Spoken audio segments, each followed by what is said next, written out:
So, any questions from the audience? So maybe I'll start. So, Dimitri, that was a great talk. A lot of what you said depends on the fact that, as you said, the brain of the patient is better, and the reflexes from the lung have to be intact. In patients with ARDS, however, they have inflammatory mediators in the lung, there's infection in the lung, there's lots of things going on, they have sedation, they often have brain trauma. Are those mechanisms in place to be able to give it to the patient to take over and do the right thing? This is a difficult question to answer, but I would like to say that if the problem is inside the lung and actually you reduce the load, you are going, most probably, you are going not to have problems with reflexes and chemical feedback. However, if the problem is outside the lung, for example, overt sepsis, metabolic acidosis, then you may not be able to reduce the drive, and actually the patient may suffer.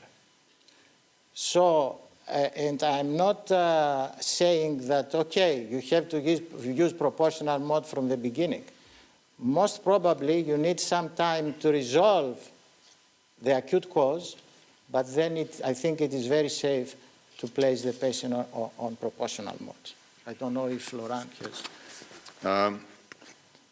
It's a very important question, and I would have two answers. The first one is Giacomo's response when he was asked about the very sick ARDS patients. Why don't you start NAVA immediately?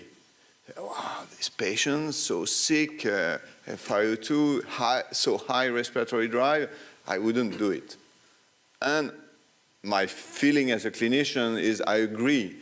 You don't think that the only problem of this patient is the lung, like in the experimental models where you can do only the lung, and that what's driving what's stimulating the respiratory drive is a lot of things, including sepsis and inflammatory mediators and so on. So giving the key of the ventilator at that time may be a bit risky. Do we have evidence for that? We have the experimental study from the group of Kolobov, which used sheep and injected chloric acid directly in the brain to create a severe metabolic acidosis, and the animal developed hyperventilation, which turned into what could be ventilation-induced lung injury. Ventilation-induced lung injury. I'm not sure we have details, but they say it looked like Vili. So when the factors stimulating the brain are exactly as you said, outside of the lung, I think we need sedation. In fact, in the first study I showed, the no sedation study, they excluded all patients with ARDS, for instance. So I guess there is and that's a very difficult task as clinician to decide when it's possible and when it's not possible. Brilliant debate. Question for you, Dimitri. I really was struck by your PAV data and the driving pressure being around 10 for several hours after starting it with the ARDS patients. I don't know if you recall what the level of PAV support was, because I'm wondering what the real transpulmonary pressure that was being applied by those spontaneously breathing patients, the true driving pressure might have been a lot higher. Not really, because actually the software measures alveolar pressure at end expiration. So for sure, transpulmonary pressure should be less than that, because transpulmonary pressure is actually total pressure minus pressure of chest wall. Okay? So for example, if you have a plateau pressure of 30, transpulmonary pressure should be less than that. How much? You have to calculate compliance of the chest wall. So to answer one of your comments. Now, concerning the assist level, in the first hour, we used 70% of assist in PAV, meaning that actually it was quite high assist. And the medium assist throughout the study was approximately 50%, which is also quite high. But wouldn't that mean, though, that the patient was generating 10 centimeters of water of negative pleural pressure, so that transpulmonary driving pressure would be more like 20 centimeters of water? We don't know the chest wall compliance, so I cannot answer this. I mean, But just because during PAV, the pressure delivered is proportional to patient's flow, so it stops exactly at the time patients stop inspiration. So the plateau pressure you have, well, maybe sometimes it's not long enough, but it's a reasonable estimate of the equivalent of a plateau pressure during static condition. Alveolar pressure, yeah.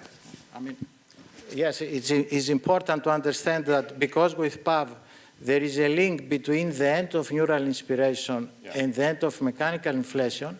When occlusion occurs, there is no respiratory muscle, or very, very little, but at 300 of milliseconds that occlusion lasts, actually you are not going to have muscles. Yeah. So actually it's alveolar pressure. And I think these data are important because we don't have data in assisted modes describing driving pressure. If that's true, sorry, if that's true though, the peak stress in a lung. Hold on one second, just so we get it on video or on audio. So if that's true though, then the peak stress applied to the lung is likely higher during the middle of the inspiratory effort than at the plateau that you're measuring. So wouldn't these estimates of driving pressure maybe underestimate the true stress applied to the lung in the context of PAV? When you have resistive pressure in the equation. At the middle of expiration, you have also resistive pressure. It is actually, in order to calculate driving pressure, you have to have quasi-static conditions. If that was true, wouldn't the lung volume UN have to be higher and then drop down? Because it's lung stretch that's important. So I think that it is the true. Yeah, I think because we use the transpulmonary pressure PL as airway minus pleural or esophagus, but I think we do that because we can't have alveolar, and I think the alveolar is what matters. But for practical reasons, we use airway minus. So this includes the resistive pressure. Whether this part is doing any damage, it's really not sure. The alveolar transalveolar pressure is for sure the one which matters most. Good. Christer? Very nice job, both of you, and really funny.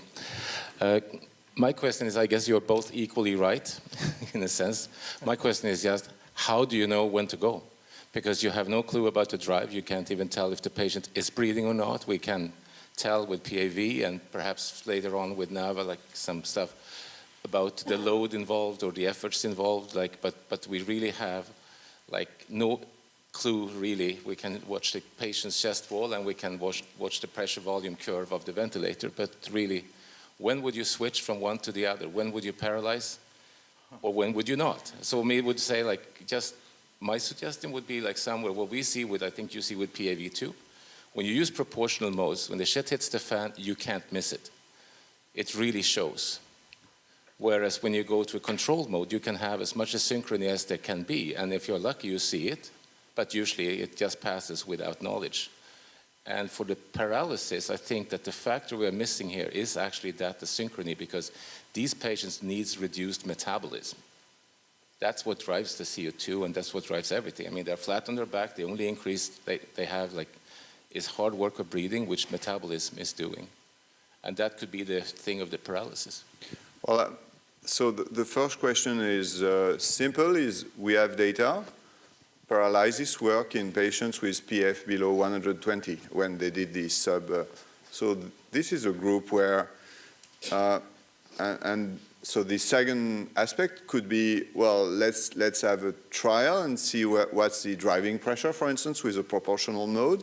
And if it goes crazy, then we need sedation. We need sedation because there are factors affecting the respiratory drive which needs to be controlled from outside.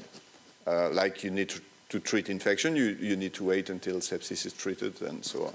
But for the moment, I would say from the data we have, we need to look at those patients with severe ARDS. I agree with Laurent, and I didn't have time to present all of the data. However, the highest, we had a patient who actually exhibited the highest driving pressure of 26. Actually, because in the protocol, we had a very detailed algorithm of failure. Within 30 minutes, we had to switch to control mechanical ventilation. On the other hand, we had a patient having tidal volume of 22 ml per kilogram and driving pressure approximately 12. He didn't exhibit any signs of distress, and actually the patient did very well.